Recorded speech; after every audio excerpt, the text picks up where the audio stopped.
I want to start with something that I wrote earlier today, and I should have known what this would do.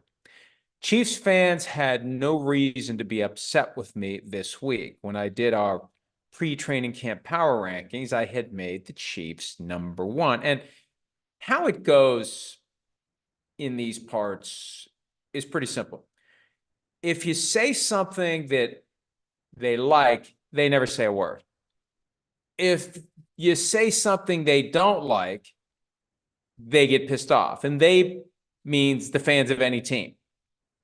You make my team number one, okay, fine. As natural as breathing. No reaction, no response, no right on, no thank you, no whatever. And that's fine. But if you rank a team too low, you're going to hear about it. As I heard about it, mainly from Jets fans, but fans of other teams that weren't put as high as their fan base assumed they were, as high as their fan base has deluded themselves into thinking the team should be, they got pissed. Well, Chiefs fans are pissed off now too, because I went there.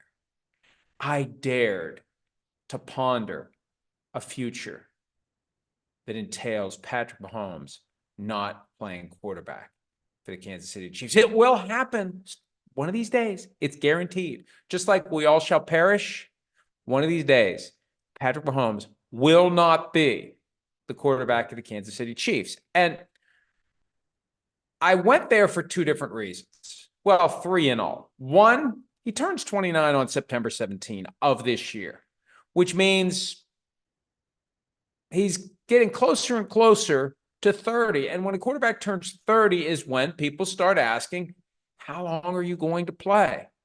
Well, this guy is the best player in the NFL by far, frankly, in my mind, more valuable to the league and his team than any player in football. And by value, I mean the amount of money he brings to the table, the amount of attention, the amount of positivity that he generates for his team and for the league. He should be making $100 million a year, not 45 million or whatever the number is. And they messed with the cash flow last year to make it better, to make him the highest paid over the next 4 years on average. He should be getting 100 million a year. He is the most popular, the most skilled, the best representative that the league could ever want of the Shield. But he's not going to be playing for the NFL or the Chiefs forever. And so 30 next September. So the questions are going to come.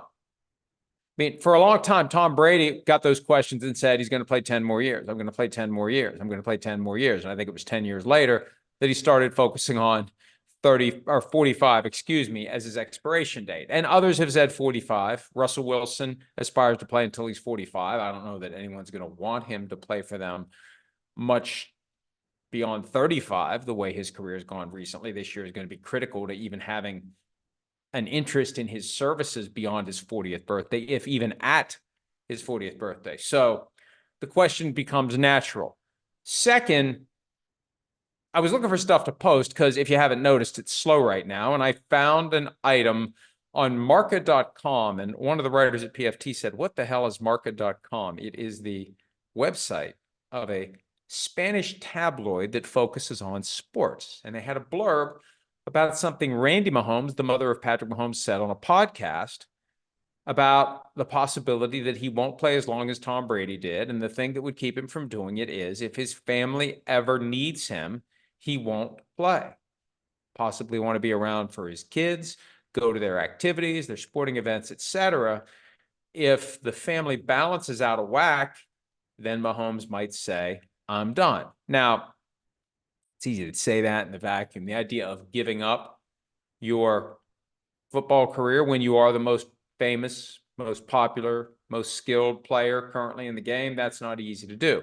One thing that would help him get there is if he would catch Tom Brady and maybe pass him in Super Bowl wins. He gets to 7 or 8, nothing more to prove, move on. That's what Giselle wanted Tom Brady to do when he got to 5 Super Bowl wins, courtesy of the 28-3 comeback against the Falcons in the year that he was suspended 4 games. I remember saying, hey, this is a perfect opportunity. You walk up to Roger Goodell and you put the Lombardi trophy in his stomach and you say, a la Paul Crewe to the warden in The Longest Yard, put this in your trophy case and just walk off into the sunset.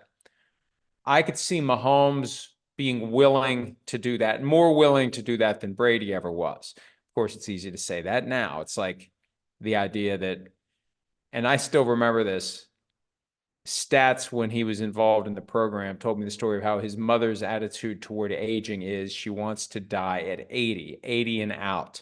And I've kind of gotten there myself because weird things happen once you get on the wrong side of 80, and it's hard to hold it together, and you feel like you become a burden on your family, and can you live independently, and is it really worth it? And I've suggested buying a Ferrari and driving at full speed into the ravine behind my house on my 80th birthday.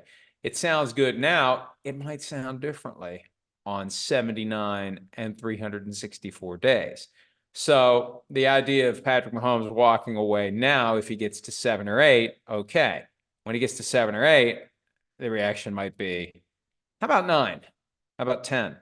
I want to keep going. And I think one of the things he's going to be able to do is play at a high level without being completely and totally obsessed like Tom Brady was, because Patrick Mahomes has more natural skills than Tom Brady ever had. Yes, Tom Brady was blessed with a great arm, and he worked his ass off to make it better and better. One of the things that Mahomes is trying to do is get to the point where, like Brady and other great quarterbacks, as they get older, nothing fools him.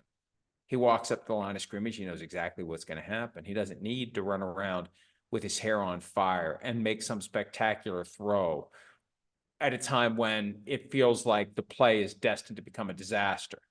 He's going to know where to make that throw, how to make that throw, when to make that throw before the ball's even in his hands. As Patrick Mahomes gets to that point, can he better balance work and family and still do both without undermining the requirements of being properly prepared and present for his teammates?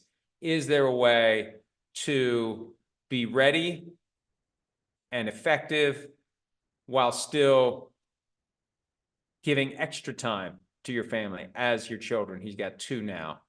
As they get older, he spends a lot of time in the offseason working out with his receivers, brings them all to Texas. They spend a lot of time together.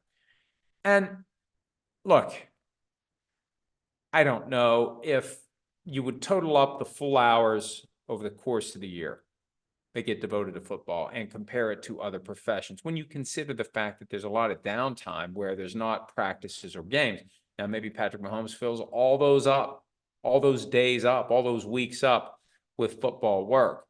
But it would be interesting to see how many raw hours, on average, over the course of a full year, get devoted to football by the best of the best quarterbacks and other best of the best players, and compare it to how many hours a surgeon, a lawyer, a coach, others who aren't actually playing the game, other professions. How much of your time are you actually spending?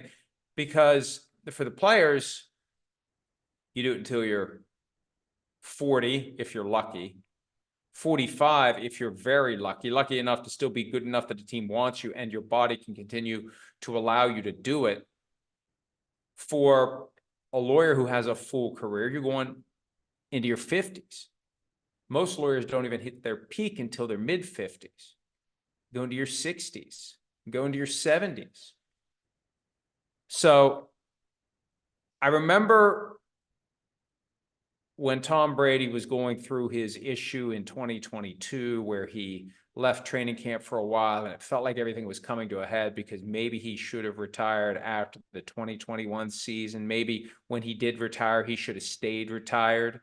You throw on top of that the fact that he and Sean Payton were trying to angle for a path to Miami that maybe Mrs. Brady didn't know about. A lot of issues there that kind of made everything get out of whack. But I remember saying, this is really unprecedented from the standpoint of a quarterback, a player who has been around so long. His family has matured to the point where there are a lot of things going on for teenagers. There's a lot of stuff. You know, the demands of 3, 4, and 5 are different than the demands of 13, 14, and 15. And Patrick Mahomes is going to be there if he plays another 10, 12 years. And he and his wife may have more kids, and the more kids you have, the more time you need to devote to your family in order to feel like you're doing it right. So it'll be interesting to see what happens. And the other thing too, they've got these Coors Light commercials they do where they kind of wink, nod their way around the prohibition against NFL players being involved in beer commercials. The latest Coors Light gimmick. Remember, they had a Coors Light flashlight, and then there was something with a Coors Light bear, Coors Bear. I can't remember what it was. It was something that was a very flimsy effort to conceal the fact that Patrick Mahomes has a deal with Coors Light. This one is whatever commercial they're doing now is getting put in a time capsule until he retires. So that's just another tangible reason for people to ask the question, when are we going to see the Coors Light commercial? So don't get mad at me, Chiefs fans, for pointing out that thing that you know is coming. It's in the back of your mind. It's lurking. You think about it more than you want to. You know that there's a day when the party will end. Eat, drink, and be merry, for tomorrow we shall die. There is a tomorrow that involves Patrick Mahomes not playing football for the Kansas City Chiefs. I'm sorry. Sorry to point out reality. Sorry to be the bearer of bad news. Patrick Mahomes will not become frozen in time and be the quarterback of the Chiefs forever. There will be no AI quarterback version of Patrick Mahomes that continues to run the show in Kansas City for the next 1,000 years.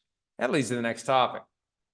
I saw this yesterday, and I thought it was something from The Onion at first. Is The Onion even still around? I don't know. That makes it even harder to know what is or isn't from The Onion, because the threshold question of, is there still such a thing as The Onion, is something I can't easily answer. Hi, it's Mike Florio. Thanks for watching PFT on YouTube. Hit subscribe for the latest news and analysis from Pro Football Talk.